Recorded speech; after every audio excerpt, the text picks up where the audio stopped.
Assalamualaikum warahmatullahi wabarakatuh. Mahatma Gandhi pernah berkata, masa depan bergantung pada apa yang kita lakukan pada hari ini. Berhubung kita sedang dalam proses pembelajaran, semoga kita bisa selangkah lebih maju di masa yang akan datang. Bersama saya Nur Listiana di presentasi pada kali ini. Sebelum saya masuk ke pembahasan, sebelumnya saya akan memberikan rumusan masalah.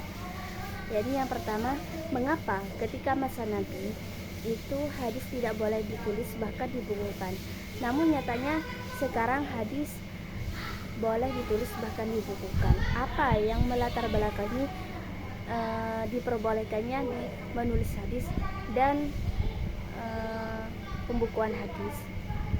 Terus yang kedua, bagaimana proses pertumbuhan dan perkembangan hadis? Yang dulunya hadis itu hanya ada di dalam hafalannya para sahabat. Untuk menjawab pertanyaan-pertanyaan tersebut, saya akan menjawab melalui presentasi pada kali ini. Sejarah pertumbuhan dan perkembangan hadis. Sejarah pertumbuhan dan perkembangan hadis itu terbagi menjadi 5 periode, yaitu yang pertama Asrul Wahyi wa Takwin, yaitu masa di mana turunnya wahyu dan pembentukan masyarakat muslim. Yang kedua ialah Asrul Tasabut wa Taqlil Riwayah, masa penetapan hadis dan pembatasan riwayah. Yang ketiga ialah masa Asrul Intishar wa Ar-Riwayah ilal Amsor. Pada masa ini terjadi masa tersebarnya hadis dan riwayah-riwayah kepada seluruh pelosok negeri. Yang keempat, Asrul Kitabah wa Tadwin, yaitu masa di mana hadis dibukukan menjadi kitab resmi. Dan yang terakhir ialah Asru At-Tajrid wa Tanqih, masa ketika hadis itu dilakukan penyaringan dan penyeleksian. Kita masuk pada periode yang pertama, yaitu Asrul Wahyi wa Takwin, masa turunnya wahyu dan pembentukan masyarakat muslim. Pada masa Nabi, hadis itu disampaikan masih secara alamiah, yaitu seperti disampaikan melalui para jamaah yang berada di pusat pembinaan atau majelis al-ilmi. Juga kadang disampaikan melalui para sahabat, kadang juga disampaikan melalui pidato di tempat terbuka seperti ketika Haji Wada atau Fathul Makkah. Kadang juga munculnya hadis itu karena adanya insiden atau pertanyaan dari seorang sahabat yang bertanya kepada Nabi, sehingga memunculkan keluarnya hadis dari Nabi. Teman-temanku, perlu diketahui bahwa pada masa Nabi itu hadis hanya ada di dalam hafalannya para sahabat, dan pada saat itu juga Nabi melarang para sahabat untuk menulis hadis. Nah, apa alasan Nabi kok tidak boleh? Apa alasan Nabi tidak memperbolehkan para sahabat itu untuk menulis hadis?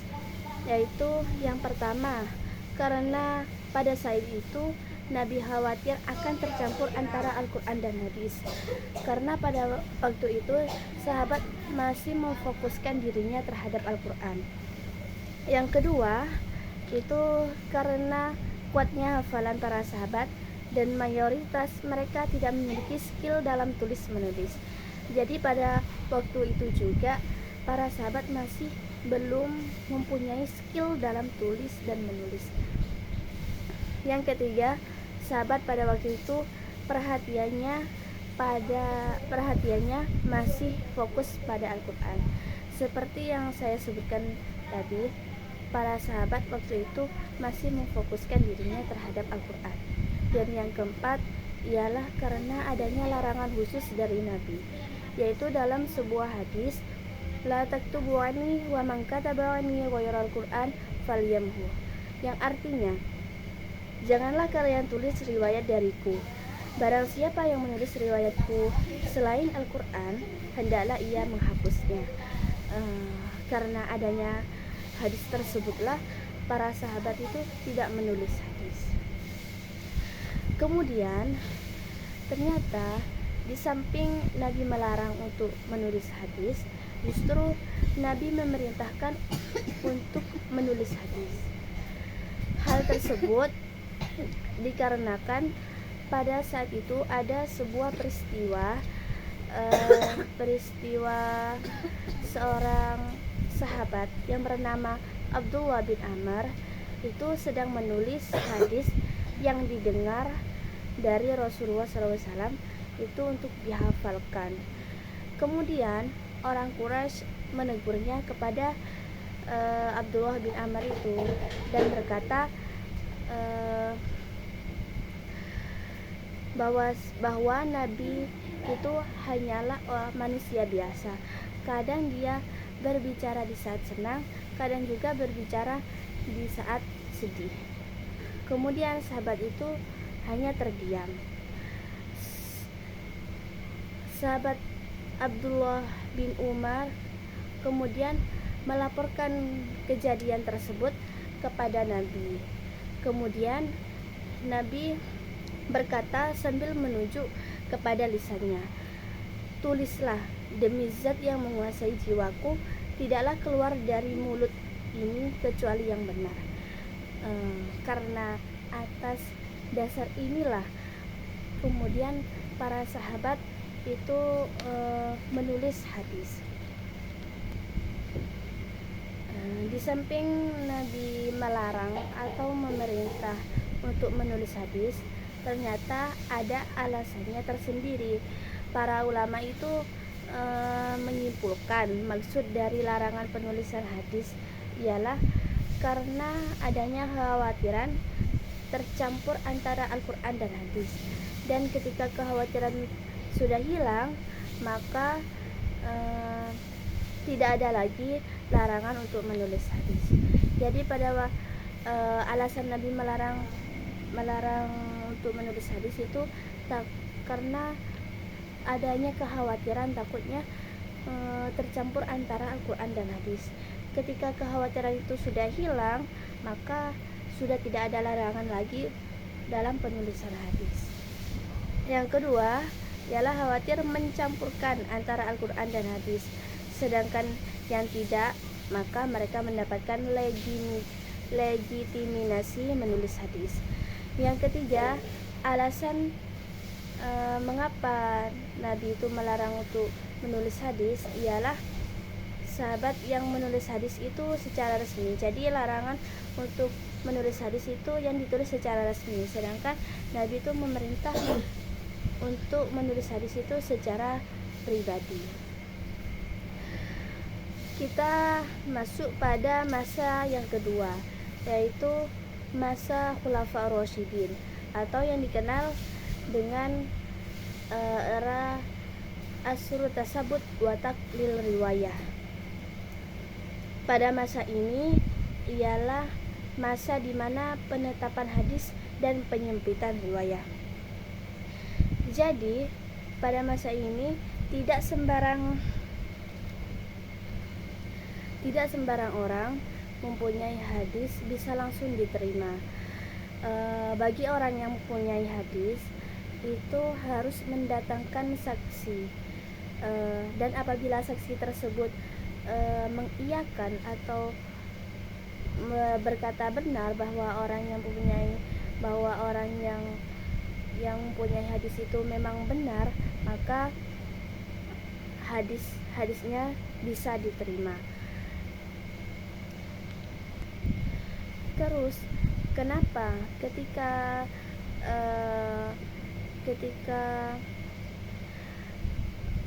pada masanya Sayyidina Abu Bakar dan Umar itu bagi orang yang mempunyai hadis itu harus mendatangkan saksi?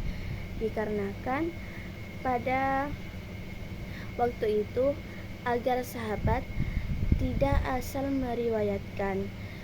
Jadi alasan Abu Bakar dan Umar itu bagi orang yang mempunyai hadis harus mendatangkan saksi ialah agar sahabat tidak asal meriwayatkan hadis. Juga sedangkan ketika pada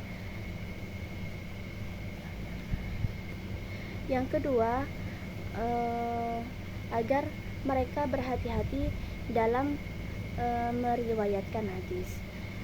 Sedangkan ketika pada masa Utsman dan Ali tidak begitu diperketat bagi orang yang mempunyai hadis. Hal tersebut dikarenakan pada waktu itu sibuk dengan urusan politik, sehingga mengakibatkan para sahabat itu banyak yang meriwayatkan hadis. Salah satu contohnya ialah Abu Hurairah sebanyak 5.374 hadis, Abdullah bin Umar sebanyak 2.630 hadis, dan masih banyak lagi sahabat-sahabat yang meriwayatkan hadis. Kenapa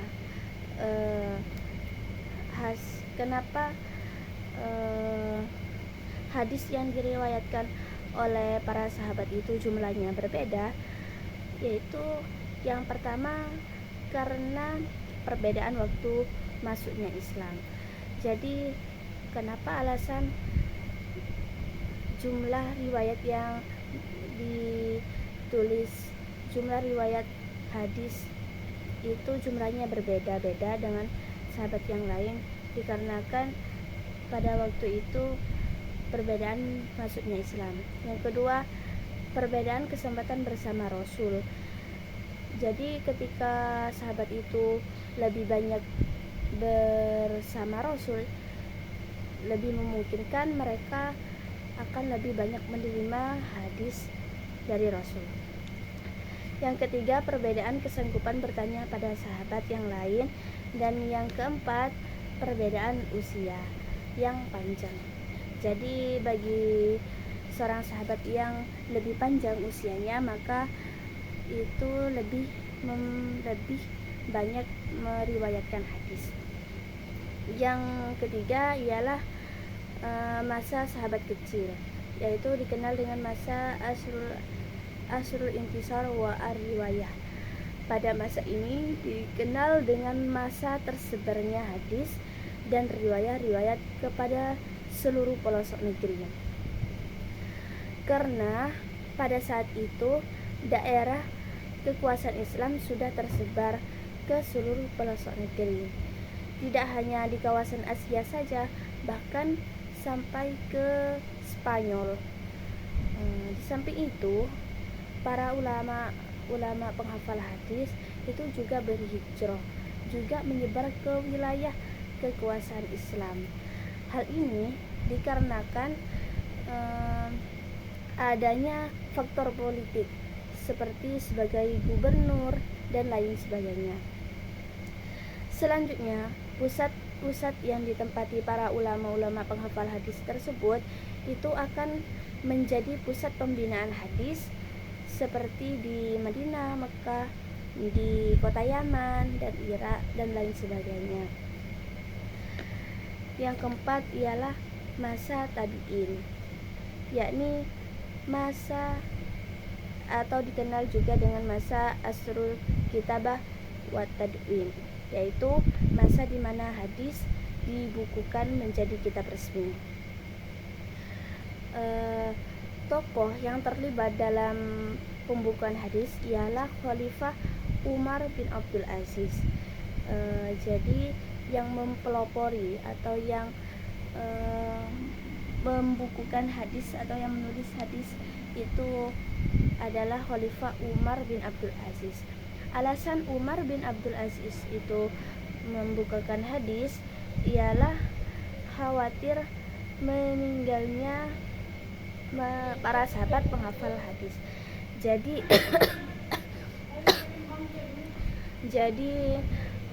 pada waktu itu banyak para sahabat yang meninggal. Para sahabat penghafal hadis itu banyak yang meninggal. Terus yang kedua, khawatir bercampur antara hadis yang benar dan yang palsu. Jadi ketika masa itu khawatir takut ada hadis yang palsu, karena sebagian orang itu ada yang meriwayatkan hadis untuk kepentingan pribadinya. Terus yang ketiga ialah wilayah Islam semakin meluas. Dikarenakan wilayah Islam itu semakin meluas, jadi untuk orang-orang yang tinggal jauh dari pusat pemberian hadis yang yaitu dari kota Madinah, agar penguasaan atau pemahaman terhadap hadis itu lebih banyak, jadinya Khalifah Umar bin Abdul Aziz itu melakukan pembukuan hadis agar sahabat-sahabat yang tinggal jauh dari kota Madinah itu juga memiliki banyak pemahaman hadis. Terus yang terakhir ialah Al-Quran tersebar menjadi satu mushaf. Yang terakhir ialah masa tabi'in dan setelahnya. Pada masa ini dikenal juga dengan masa at-tajrid at-tankih, masa di mana hadis dilakukan penyaringan dan penyeleksian. Hadis pada masa ini dilakukan penyaringan dan penyeleksian agar kita tahu mana hadis yang sahih, mana hadis yang dhaif, dan mana hadis yang palsu. Karena sebab itulah muncul beberapa ulama membuat kitab seperti kitab As-Sunan dan lain-lain. Selanjutnya dilakukan penulisan komentar atau diberi syarah dan diberi keterangan, karena pemahaman ulama pada generasi awal dengan yang sekarang itu berbeda. Jadi pemahaman mengenai hadis itu para ulama yang dulu dengan yang sekarang itu berbeda, sehingga para ulama-ulama itu memberikan syarah atau keterangan bagi hadis-hadis yang mungkin belum bisa dipahami oleh generasi di masa sekarang. Mungkin cukup sekian presentasi pada kali ini. Semoga bermanfaat. Hidup sendiri tanpa kekasih. Cukup sekian, terima kasih. Wassalamualaikum warahmatullahi wabarakatuh.